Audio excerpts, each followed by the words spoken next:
La primera vez que Jesús fue a una sinagoga, la primera vez, estaba iniciando su ministerio. Y dice la palabra de Dios que fue a una sinagoga. Y lo que sucedió en la sinagoga es que abrió el rollo y empezó a leer el libro de Isaías. Jesús dijo 2 frases. Y después de que dijo 2 frases, la gente que estaba ahí se puso de pie, se fue contra Jesús, se lo llevaron al monte más alto y lo quisieron arrojar al abismo.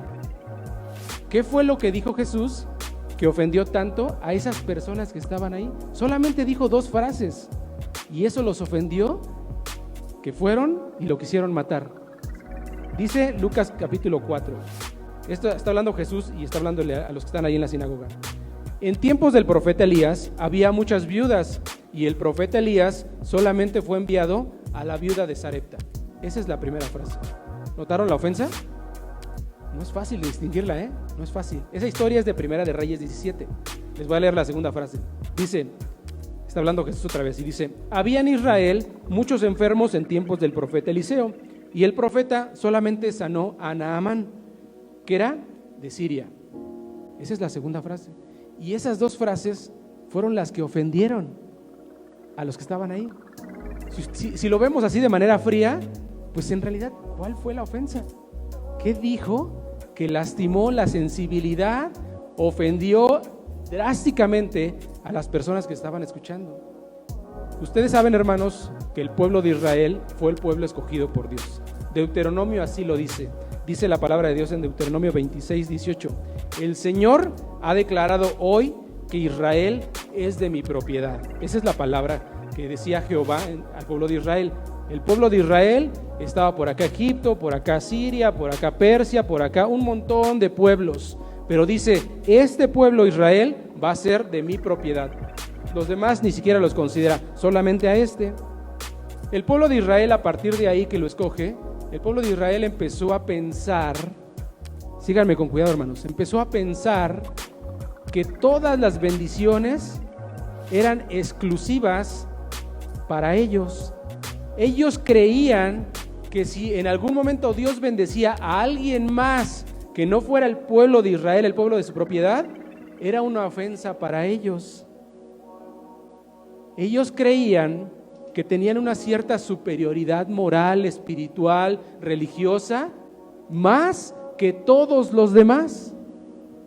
Ese era el problema. Lo que Jesús dice en la primera frase: en tiempos del profeta Elías había muchas viudas y el profeta Elías solamente fue a la viuda de Sarepta. ¿Qué está diciendo? Lo que está diciendo es que en Israel había un montón de viudas, pero Dios consideró a una viuda que ni siquiera era del pueblo de Israel, era una viuda de otro pueblo que se llamaba Sarepta.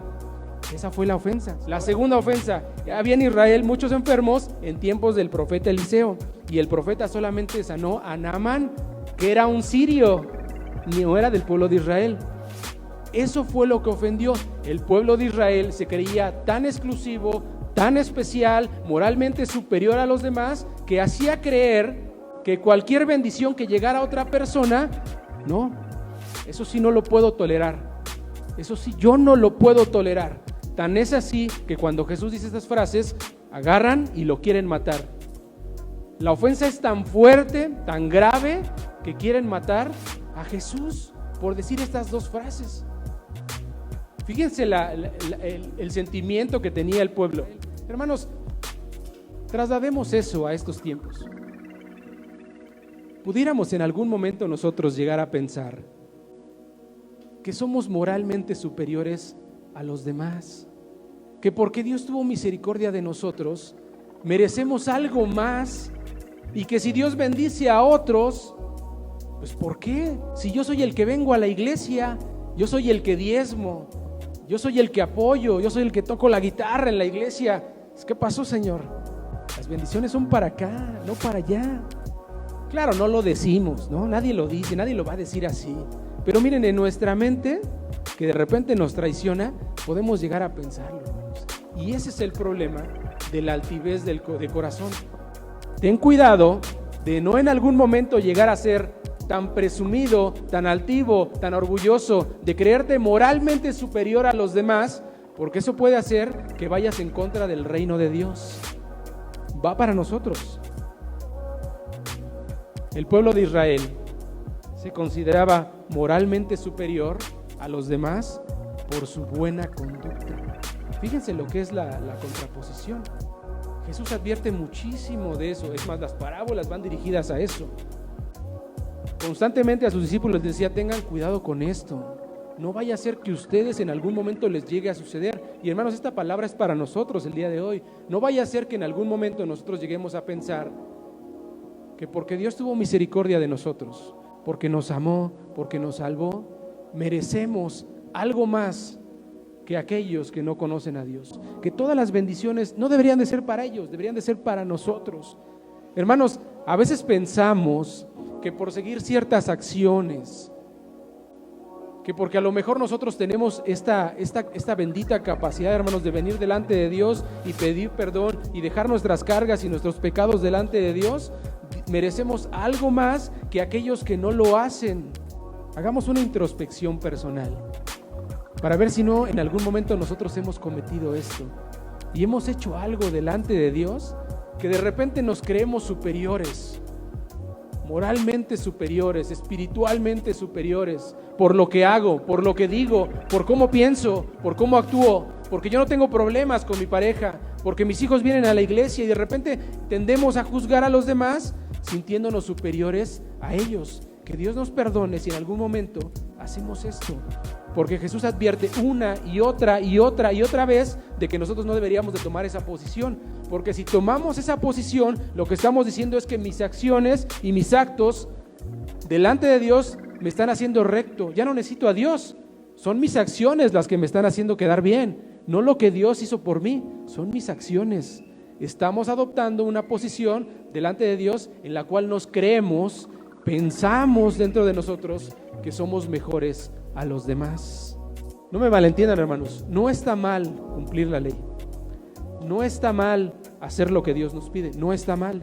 Lo que sí está mal es que adoptemos la posición de superioridad por lo que estamos haciendo ante los demás, que por lo que hacemos delante de Dios, que porque leemos la palabra, que porque nosotros sí oramos, que porque nosotros sí traemos el diezmo, porque participamos, venimos a la iglesia, nos creemos superiores. Eso es lo que sí está mal. No está mal obedecer a Dios, no está mal cumplir su palabra, está mal sentirnos mejores que los demás por esto que hacemos. El Salmo 73 que nos compartió el domingo pasado el pastor, el Salmo 73 es una oda, digamos, a esta idea, Es el sentimiento que escribe el salmista diciendo, pongámonos en la posición, está el salmista escribiendo el Salmo 73 y de repente ve que hay gente que no teme a Dios, gente que hay en el mundo que tiene mucho dinero, tiene muchas riquezas, le va muy bien, y el Salmo 73 es el sentimiento que tiene él al ver que los demás que no temen a Dios están siendo bendecidos. Y dice el Salmo 73 en sus primeros versículos: un poco más y yo hubiera caído, mis pies casi resbalan, porque tuve envidia de ver cómo prosperan los orgullosos y los malvados. Es esta posición que les digo en el que pensamos: Señor, pues si yo hago las cosas que tú me pides, ¿por qué bendices a ellos si ellos no lo merecerían? ¿Lo merecería yo que te obedezco? Proverbios 6:16 dice: hay 6 cosas y hasta 7 que el Señor aborrece. Miren, no es una cosa menor. La palabra de Dios dice que hay algunos aspectos del hombre que el Señor aborrece. Cuando hablamos de aborrecer, no estamos hablando de que me cae mal. No estamos hablando de que me molesta. No, aborrecer es un sentimiento profundo. O sea, no lo aguanto, no lo soporto. Dice la palabra de Dios, hay 6 cosas y hasta 7 que el Señor aborrece de la actitud del hombre. ¿Y saben cuál es la primera que dice de ellas? Los ojos altivos. La primera cosa que el Señor no soporta, no tolera, no aguanta, le disgusta muchísimo, odia, no puede ni verla, son los ojos altivos. ¿Eso qué es? Esas personas que tratan de ver a los demás pues, por encimita. Dice la palabra de Dios en Lucas 18. Fíjense cómo lo planteaba Jesús. Jesús contó esta parábola para algunos que, seguros de sí mismo, por considerarse justos, despreciaban a los demás. Lucas 18:19. Dice la palabra de Dios que cuando contaba Jesús las parábolas, lo hacía porque él veía los corazones. Y si veía el corazón, había gente que se sentía segura de sí mismo por considerarse justa, despreciando a los demás. Hermanos, insisto con este tema. Dice la palabra de Dios, ¿por qué presumes de aquello que tienes si Dios te lo ha dado? ¿Por qué presumes como si tú lo hubieras conseguido? Todo lo que tenemos, lo tenemos porque Dios nos lo ha dado. Y si Dios te lo dio, ¿por qué presumes como si tú lo hubieras conseguido? Dice la palabra de Dios, ¿quiere alguien enorgullecerse de algo? Enorgullécete de Jesucristo. Que ese sea tu orgullo. No lo que tú eres, no lo que tú haces, no lo que tú piensas, no tus acciones. Enorgullécete de Jesucristo. Está un padre y de repente uno de sus hijos, el hijo menor, se acerca y le dice, padre, dame la parte de la herencia que me toca. Y el padre, pues en una acción pues poco común, accede y se la da. Porque no debería de dársela, por ley no debería dársela, pero bueno, se la da.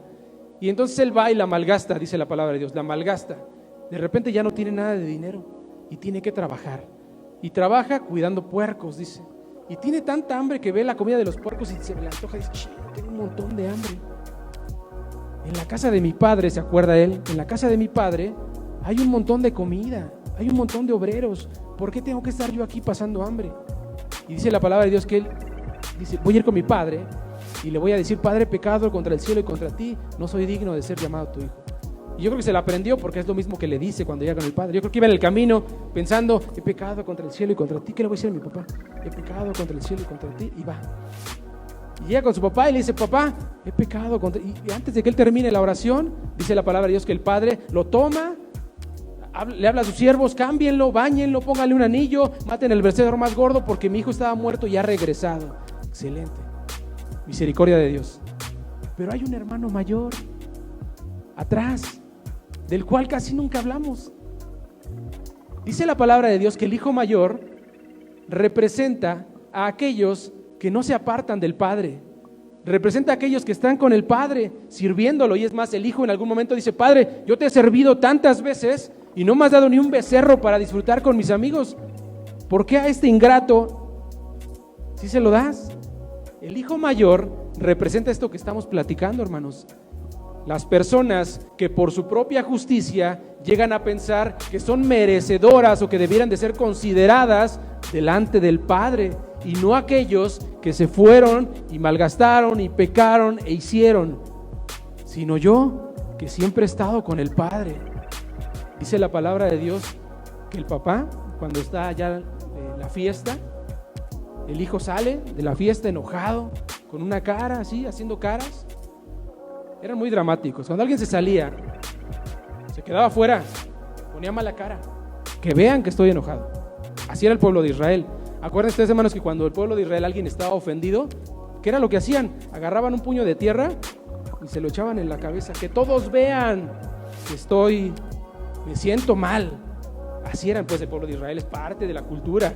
Y lo que hacía el hijo, lo que dice la palabra es que hace el hijo es, me salgo, me pongo en la puerta, hago caras y que vean que estoy enojado.